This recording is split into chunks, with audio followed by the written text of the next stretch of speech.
Okay, good morning. So we are in the Gemara on Kuf Yud Ches Amud Aleph 118a here. And here, no, that page. There you go, 118a, Kuf Yud Ches Amud Aleph. And we are, the line begins with the word Beit Sasai. And the fourth word is Amar Rav Yochanan. So if you go to the wider set of lines and you count down 1, 2, 3, 4, 5, you'll see in the middle Amar Rav Yochanan. So wide set of lines. See, this is wide. Count down 5. And you have Amar Rav Yochanan. A wide set of lines. Count down from the wider set of lines. And then go here. Here, Amar Rav Yochanan. Okay, so we were discussing Hashem providing parnasa, right? Because we're discussing this because the Mishnah told us that on the Seder night, after we finish saying the Hallel, we have to say what's called the Hallel HaGadol, the Great Hallel.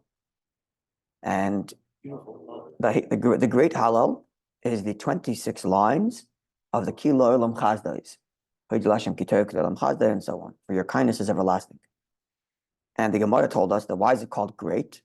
Because there it says that God provides sustenance for every living thing, for every flesh. And because this Hallel makes reference to Hashem providing for all His creation, that's why it's called the Great Hallel. And we explained how greatness is related to kindness, and we spoke about the nature of Hashem's kindness, the 26 generations when Hashem gave freely, the empathy of Hashem in giving and taking from everybody according and commensurate to his situation, right? We spoke about this last week, yeah?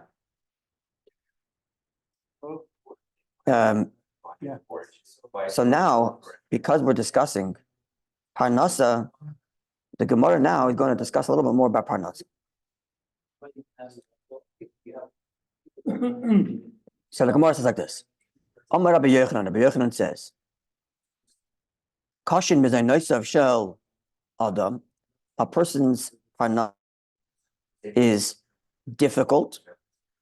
Kashin is difficult. Kiflayim double to yeleda than giving birth. Parnasa is twice as difficult as giving birth. He doesn't say who it's for, difficult for whom. But let's see in a second if we figure out who we're talking about. Because soon the Gemara is going to say how the difficulty, so to speak, of Hashem in terms of Hashem's investment in Parnasa. But here it doesn't say who it's difficult for. In other places it says explicitly that Parnasa is difficult, so to speak, for God. But here it doesn't say who the difficulty is for. It just says like this, that the difficulty, Parnasa is double the difficulty of giving birth. How do we know? With respect to birth, it says like this, see if the verse reads, Be'etzev. When Hashem describes the consequence to Adam and Eve, to Adam and Chava for eating from the Eitz Hadas, the consequences, the punishment. So Hashem tells the woman, Be'etzev, with difficulty you will give birth. And then Hashem says to Moshe Rabbeinu, to Adam Arishan, from Mezainis, with respect to making Parnasa, Ksiv, it says, Beitzavoin, with difficulty, but here it says difficulty in the plural. So because the pasuk describes giving birth with etzev, difficulty in the singular, and with respect to parnasa, it says itzavain, difficulty in the plural. From here we learn that the difficulty parnasa is double the difficulty of giving birth. Now, from the fact that the Gemara cites to a verse describing the consequence of misbehavior, the punishment, so clearly the difficulty here is the difficulty of man, of the human being. The Gemara is positing, therefore, that the difficulty of making a living for human beings would have seemed to me to explain the meaning of the Gemara is double the difficulty it is for one to give birth. Now that's pretty. I don't know how the women would take the statement. I don't know how the women would take the statement. We told them that us making a living is more difficult than them giving birth. I don't know. So perhaps what it means is like this: the giving birth is very difficult. That is true. It lasts for a certain amount of time. It's extremely, extremely difficult. It's extremely painful. It's excruciating, especially before they had what's the shot the women take to take away the pain during birth. What's it called? The back. No, what's it called? Can't remember what it's called. Can't remember what it's called. Anyway, this is before those days, in the natural giving birth. It's excruciating pain. But here, even while you're in the pain, you know there's an end. At some point, it's going to be over. The baby's going to come out, and the pain's going to be over. Your body's going to revert back to the way it was. And in addition to the fact that on the time, the difficulty only lasts for a certain amount of time, but moreover, the fact that it only lasts a certain amount of time allows the person psychologically to be able to handle it more. When you're entering a difficult circumstance and you know it's going to be a certain amount of time, kind of like, you hold your breath and you go through it. Making a parnasa may not be as painful at any particular moment, but it's never ending. It's never ending.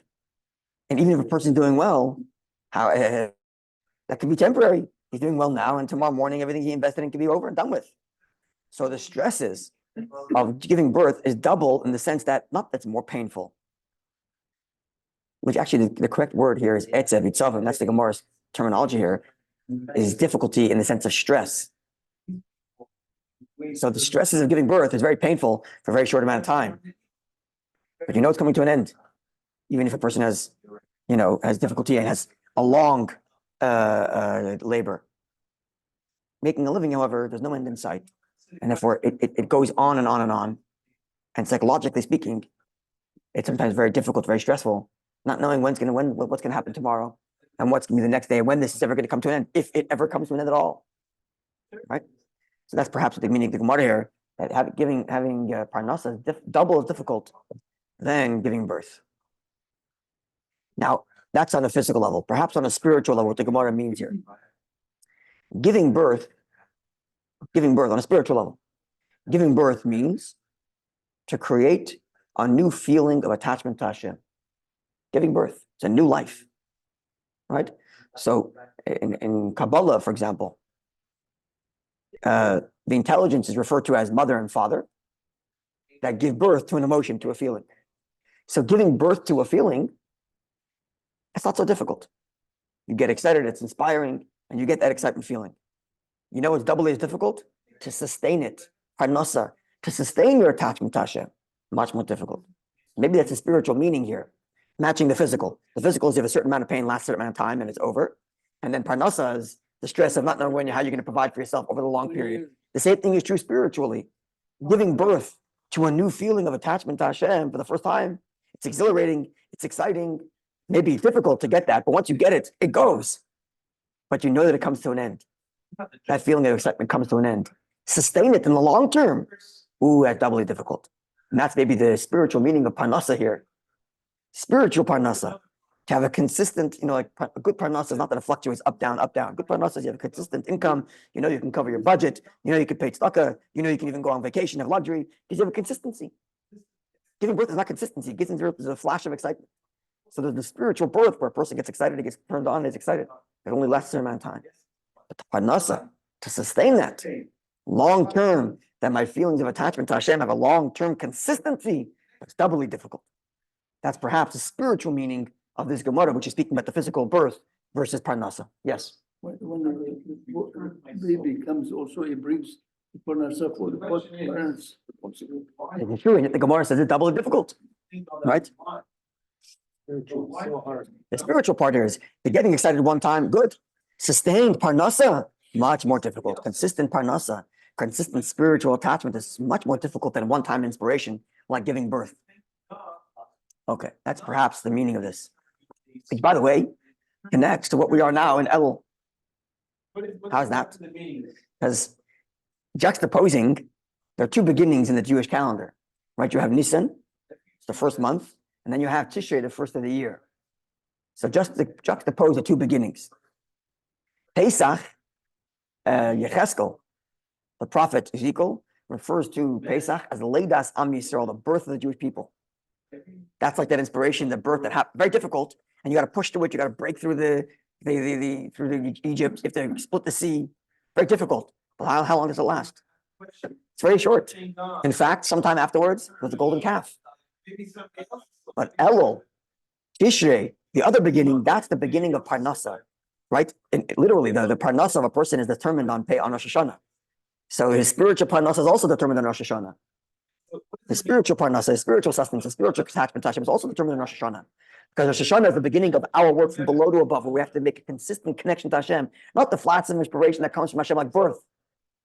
At Pesach, it happens to you, it happens very quickly and it's over. That's Pesach. Rosh Hashanah, the whole month of working Elul, that's the Parnasa, which is doubly difficult because we got to work at it. We got to make it work. We have to make it consistent. We have to make it last. And that's the other beginning. That's perhaps the two things here. Birth, hard, yes, but Parnasa even harder. Pesach, hard, yes, break out of Egypt is hard, but